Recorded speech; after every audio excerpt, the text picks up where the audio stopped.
Hi everyone, this is a animated lesson on how to make sure that a series of door frames along, for example, a hallway can be kept as one in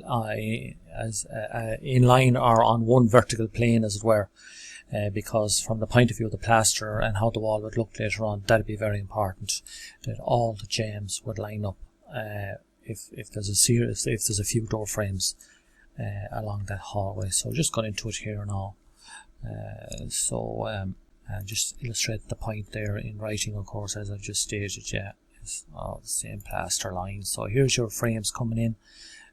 We're coming down the hall here, as it were. There's frame 1 as the plan view, of course, and we're just passing frame 2, and I'm just passing frame 3 here now. So I'm down the other end of the hallway. I've passed 3 door frames. I'll just use 3 door frames as an example for this animation, and of course we're looking at the top surface of the head of the door frame. There's your 2 nails, for instance, and or 2 screws, I should say, going down into the jamb, and there's your head jammed between from block to block, as we would have discussed before, so it's in there nice and tight, it doesn't fall through. But anyways, going back to lining up the frames going down the hallway, if we continue the animation here, so as stated here in print, the approach to this would be you go to the 2 furthest jambs that are furthest apart. So we'll say doorway 1, the furthest jamb down the other end of the hall, we'll call it doorway 1, and this is doorway 3 that I'm right here right now.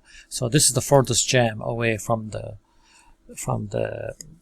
jamb down at the other end of the hallway. So we're going to plumb this one and get the correct space here out from the block, so to maintain an even thickness of plaster either side, and then we'll just more or less have this broadly in place, but this is the most important one here.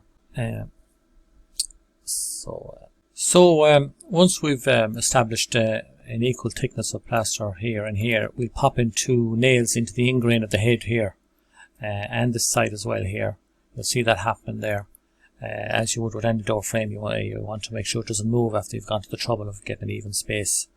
And here we are now, again back to the we're going back down to the furthest jamb on the other end of the hall with hallway number 1, and we'll do the same thing. Get an even thickness of plaster all over here and here, and pop in a nail into the ingrain there of the head, your door frame head.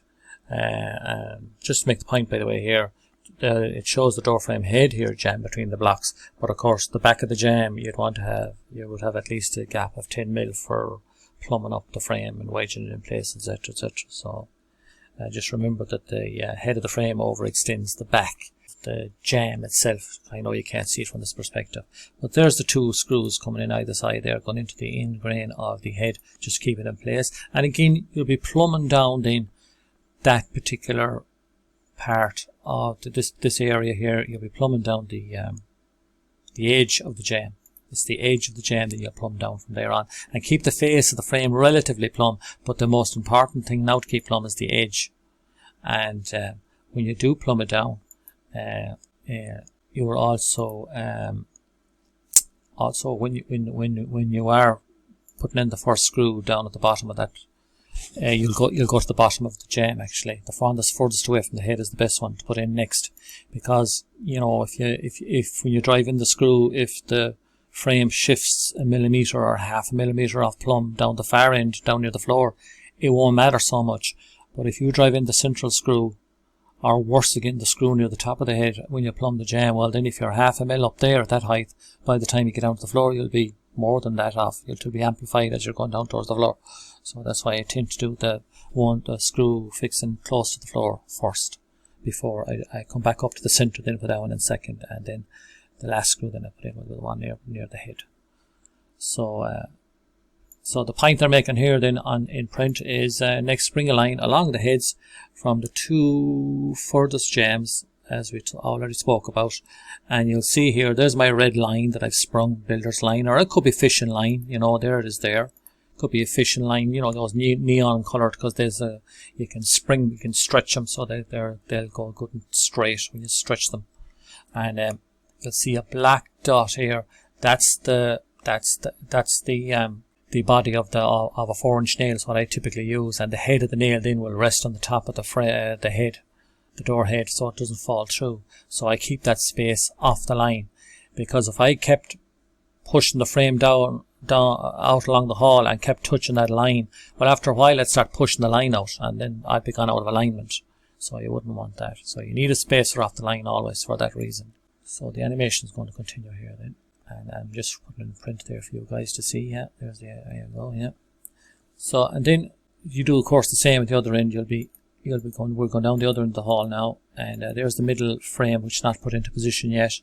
We're going down the far end of the hall here, and we've already the nail in place there, as you can see now, to keep that thickness, the thickness of the nail off the edge of the frame and the line, so you won't be pushing out the line unbeknownst to yourself as you're going down the hall. You're keeping that space.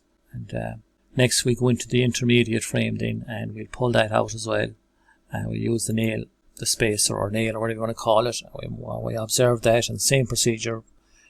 Plumb the edge of that frame up as well, and pull them all out, pull all the heads out, and now you can as stated here, you can plumb the face of the two jambs that are furthest apart that we started with initially, and then spring a line along the floor now, if you like, from the two plumb jambs that are furthest apart, and you can pull out all the lower end of all the intermediate jambs out using the spacer again, of course, to that line.